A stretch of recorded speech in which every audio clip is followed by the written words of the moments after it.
পাকিস্তানের জাহাজ নিয়েও নানা গুজব ছড়িয়ে দেশকে অস্থিতিশীল করার পায়তারা চলছে বলে অভিযোগ করেছেন স্বরাষ্ট্র উপদেষ্টা লেফটেন্যান্ট জেনারেল অবসরপ্রাপ্ত মোহাম্মদ জাহাঙ্গীর আলম চৌধুরী।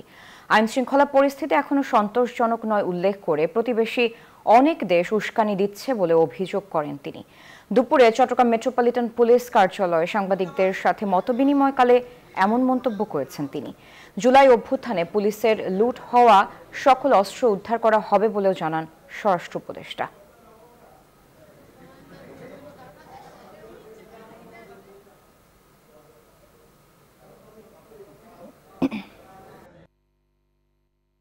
তো চট্টগ্রামে পুরোপুরি সন্তোষজনক নয়, এটা সন্তোষজনকের জন্য আমরা চেষ্টা করতেছি, হয়তো সন্তোষজনক হওয়ার পরে এক সময় ভালো হবে।